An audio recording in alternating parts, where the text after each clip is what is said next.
ఇతర దేశాలు ఈ నేరం ఒక రకంగా అంతర్జాతీయ స్థాయిలో రాష్ట్ర స్థాయి నుంచి మొదలు పెడితే అంతర్జాతీయ స్థాయి వరకు వివిధ రకాల సంస్థలు వ్యక్తులు రకరకాల దేశాలకు సంబంధించిన నేరగాళ్ళందరూ కూడా ఇందులో పాల్గొంటున్నారు. ఇది ఏదో టెంపరరీగా ఒక పోలీస్ స్టేషన్లోనో లేకపోతే ఒక పరిధిలో మనం విచారణ చేస్తే దీనికి ఈ సమస్యకు సమూలమైన పరిష్కారం కనుగొనే పరిస్థితి లేదు. కాబట్టి ఈ ఆన్లైన్ బెట్టింగ్ కానీ ఆన్లైన్ ఈ యాప్లు కానీ లేకపోతే ఆన్లైన్ రమ్మీ లాంటి గేములు డిజిటల్లీ ఈ గేమింగ్ ఏదైతే జరుగుతుందో ప్రధానంగా బెట్టింగ్ ఏదైతే జరుగుతుందో దీని పట్ల రాష్ట్ర ప్రభుత్వము అప్రమత్తంగా ఉండాలి, కఠినంగా వ్యవహరించాలని నిర్ణయం తీసుకున్నది అధ్యక్ష. నేను ఎవరి మీద ఆరోపణలు లేకపోతే ఎవరు ఏ పరిస్థితిలో వీటిని ప్రత్యక్షంగా పరోక్షంగా అనుమతించారు ప్రోత్సహించారు ఎక్కువ వివరాల దగ్గర నేను వెళ్ళదలుచుకోలేదు. రాష్ట్ర ప్రభుత్వం స్పష్టంగా బెట్టింగ్ యాప్లు కానీ ఆన్లైన్ బెట్టింగ్ కానీ ఆన్లైన్ రమ్మీ గేమ్ల పట్ల అప్రమత్తంగా ఉండడమే కాదు కఠినంగా వ్యవహరించాలని ఈరోజు రాష్ట్ర ప్రభుత్వం నిర్ణయం తీసుకున్నది. దీన్ని నిరోధించడానికి నిషేధించడానికి అవసరమైన చర్యలు తీసుకోవడానికి ఒక స్పెషల్ ఇన్వెస్టిగేషన్ టీం వీలైతే సిబిసిఐడి కానీ లేకపోతే అధికారులతో సమీక్ష చేసిన తర్వాత ఒక స్పెషల్ ఇన్వెస్టిగేషన్ టీంని వేసి కఠినంగా వ్యవహరించాలని చెప్పి ఈరోజు రాష్ట్ర ప్రభుత్వం నిర్ణయం తీసుకున్నది అధ్యక్ష.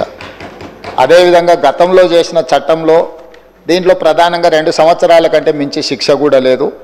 రేపు వచ్చే సమావేశాలలో ఈ ఆన్లైన్ బెట్టింగ్ నిర్వాహకులకనే కాదు ఆడేవాళ్లను బాధితులను అదేవిధంగా ఈ ఆన్లైన్ అడ్డగోలుగా నిర్వహిస్తున్న వాళ్ళ పట్ల శిక్షను కూడా పెంచడానికి అవసరమైన చట్టాలను కూడా అవసరమైతే మనం సవరించుకోవాల్సిన అవసరం ఉన్నది అధ్యక్ష.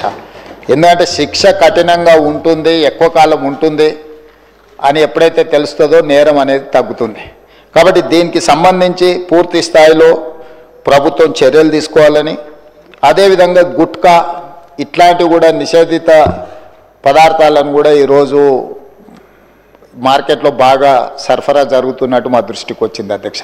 వీటి పట్ల కూడా మేము అప్రమత్తంగా ఉండాలని ప్రభుత్వం నిర్ణయం తీసుకున్నది. అందుకే ఆన్లైన్ బెట్టింగ్ ఆన్లైన్ యాప్లు అదేవిధంగా ఆన్లైన్ రమ్మీ ఈరోజు నిన్న మీరు టీవీలలో పేపర్లలో పోలీసులు కేసులు నమోదు చేసి వాటికి ప్రచారం కల్పించిన వాళ్ళను పిలిచి పోలీస్ స్టేషన్లలో విచారించడం జరిగింది. వాటికి ప్రచారం కల్పించే వాళ్ళను పోలీస్ స్టేషన్లో పిలిచి వాళ్ళను విచారించడం ద్వారా ఈ సమస్యకు పరిష్కారము శాశ్వతంగా దొరకదు. వీటిని నిర్వహించే వాళ్ళు వీటిని ప్రమోట్ చేసేవాళ్ళు చివరికి ఈ యాప్ల ద్వారా లబ్ధి పొందుతున్న వాళ్ళను వీళ్ళందరినీ పూర్తి స్థాయిలో విచారించి కఠినమైన చర్యలు తీసుకున్నప్పుడే ఈ సమస్యకు పరిష్కారం దొరుకుతుంది అధ్యక్ష. అందుకే దీన్ని పూర్తి స్థాయిలో విచారించాలంటే పక్క రాష్ట్రాలు పక్క దేశాలలో కూడా విచారణ చేయాల్సిన పరిస్థితులు ఉంటాయి.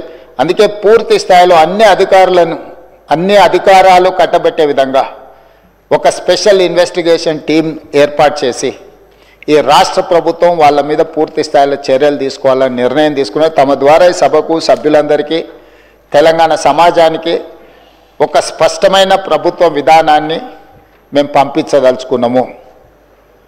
ఎవరైనా ఇందులో ప్రత్యక్షంగా పరోక్షంగా ప్రోత్సహించిన ప్రకటనలకు సహకరించిన నిర్వహణలో భాగస్వాములైన ఎవరిని కూడా రాష్ట్ర ప్రభుత్వం వదిలిపెట్టదు.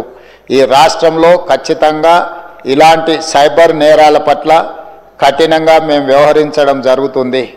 రాష్ట్ర ప్రభుత్వం అప్రమత్తంగా ఉంటుంది, ఇలాంటి నేరగాళ్ల పట్ల కఠినంగా వ్యవహరిస్తుంది. ఈ సభ ద్వారా సభ్యులందరికీ నేను ఈ ప్రకటన ద్వారా ఒకే మాట చెప్పదలుచుకున్న స్పెషల్ ఇన్వెస్టిగేషన్ టీంను ఏర్పాటు చేస్తున్నాము. తద్వారా అందరినీ కఠినంగా అణచివేయడమే కాకుండా చర్యలు తీసుకుంటామని తమ ద్వారా తెలియజేయదలుచుకున్న అధ్యక్ష. అదేవిధంగా అధ్యక్ష శాంతి భద్రతల మీద చాలాసార్లు మాట్లాడుతున్నారు, చాలా విషయాలు